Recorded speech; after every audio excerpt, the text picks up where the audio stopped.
Kamusta? Sa video na ito, ipapakita ko kung paano gumawa ng gamit na makakatulong kapag nawalan ng kuryente. Ang una nating kailangan ay isang kahon para sa mga automatikong switch na may 12 modules. Tanggalin natin ang 2 tornilyo at alisin ang takip sa ibaba ng kahon. Kailangan nating mag-drill ng 2 butas na may diameter na 20 mm. Ginagawa ko ang mga kagamitang ito bilang order, kaya kung kailangan mo, mag-comment o mag-message sa Telegram. Ngayon, sa mga nagawang butas, kailangan nating ikabit ang mga cable gland. Sa video, malinaw kong ipinapakita kung paano gawin ang panel na ito mag-isa. Pero kung hirap kayo, inuulit ko, pwede kayong umorder ng yari na sa akin. Kailangan natin ng saksakan para sa rail, 16 a circuit breaker at circuit breaker para sa reserve input. Ako ay gumagamit ng 100 at 25A mula sa Thomson. Gaya ng nakikita nyo, lahat ng pyesa ay nakasil at talagang bago, kaya hindi nyo kailangang mag-alala sa tibay ng panel. Ang huling module na kailangan ay ang 4 na pong A relay bilang proteksyon sa biglaang pagtaas ng boltahe. Ikakabit natin lahat ng module sa rail, tapos sisimulan na ang paglalagay ng mga kable. Sa unang input, inilalagay natin ang 5 wire na kable na may sukat na 2 tuldok 5 mm kwadrado. Sa pamamagitan ng kable na ito, ikokonekta ang device na ito sa panel kung saan nakakabit ang metro. Inaalis natin ang insulation, tapos pinipisil natin ang bawat wire gamit ang mga dulo ng NSVI. Pagkatapos, 2 kahit anong wire ang ikinokonekta natin sa input ng voltage relay, 1 wire ang iniiwan para sa grounding, at ang natitirang 2 ay ikinokonekta sa output. Sa automatic voltage regulator Thomson, kumuha tayo ng 2 jumper at inilalagay sa ilalim ng unang rail. Ikinokonekta ang mga jumper sa output ng voltage relay. Ang asul ay 0, ang pula ay phase na nakasulat sa relay. Ang kabilang dulo ay sa input natin ikinokonekta. Sa automatic voltage regulator Thomson, ikonekta ang 0 sa terminal N at phase sa R. Gumamit ng 2 jumper para ikonekta. Ang output ng voltage relay ay papunta sa saksakan.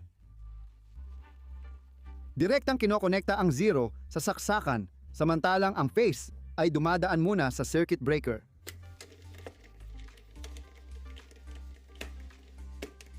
Ikokonekta ang phase jumper mula output ng voltage relay papunta sa circuit breaker. Sa totoo lang, may mga ganitong panel na nabibili na, pero mas mababa ang presyo ko kumpara sa merkado. Handa rin akong magbigay ng payo sa telepono kung may hindi kayong magawa. Ikokonekta ang output ng circuit breaker sa saksakan para magkaroon ito ng proteksyon.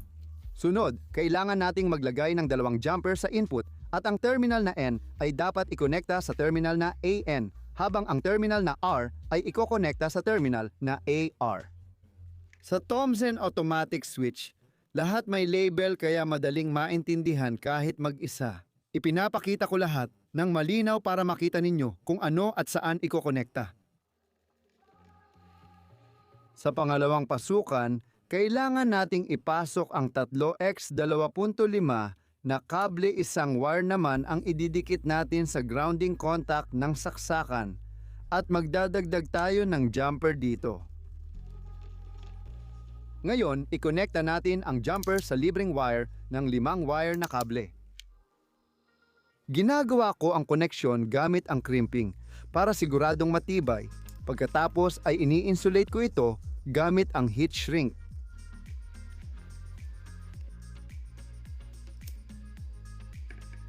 Ikonekta ang 2 natitirang wire sa output. B automatic voltage regulator mula kay Thomzen. Agad kong idinadagdag ang mga jumper na kailangang ikonekta sa berdeng terminal block sa mga contact na BR at BN.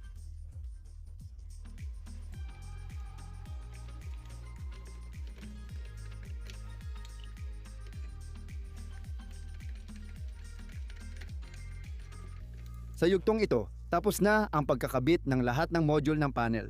Maayos at matibay ang gawa, kaya hindi nakakatakot ikonekta ang charging station. Sunod, ikabit ang plug sa 3-wire na kable, tanggalin ang insulation at ikrimp ang bawat kawad.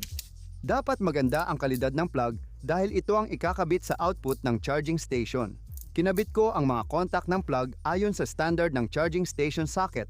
Kaliwa ay 0, kanan ay phase. Nilagyan ko ng label lahat para hindi magkamali. pati na ang 5 wire na kable para alam ang input, output at grounding. Naglagay ako ng sticker sa takip ng bawat module para madali malaman ang gamit at paano gumagana ang device na ito. Isinasara natin ito at hinihigpitan ang tornilyo. Ngayon, ligtas mo nang makokonekta ang charging station sa apartment mo. Kung gusto mong umorder ng panel na ito, mag-comment or message sa Telegram. Sunod, ipapakita ko kung paano ko ito ikokonekta sa apartment. Makikita sa wiring diagram na may main circuit breaker bago ang metro. Tapos may circuit breaker pa para sa mga kable. Sa apartment, maglagay ng automatic voltage regulator panel malapit dito. I-off ang circuit breaker pagkatapos ng metro at tanggalin ang wiring ng apartment mula rito. Pagkatapos, kailangan mong ikabit sa circuit breaker na ito ang mga wire mula sa automatic voltage regulator panel na may label na input. Sa kaliwa ay magiging phase at sa kanan ay 0. Dapat maglagay ka ng isa pang breaker malapit sa circuit breaker na ito. Pagkakabit ng circuit breaker, ikabit ang mga wire mula automatic voltage regulator panel na may label output. Hindi na mahalaga kung alin ang phase o 0. At sa output ng circuit breaker na ito, ikakabit ang mga kable na papunta sa apartment. Ayan, tapos na at nakakabit na ang automatic voltage regulator panel. Ngayon, ang bagong circuit breaker ay papunta sa apartment at ang luma ay papunta sa panel. Pagkatapos, kunin ang charging station at isaksak ang cable para i-charge. Halimbawa, gamit ko ang sarili kong gawa na charging station. Ang cable na may plug mula sa panel ay ikinokonekta sa output ng charging station. Ayan, ngayon may backup power na ang apartment na gumagana ng automatiko.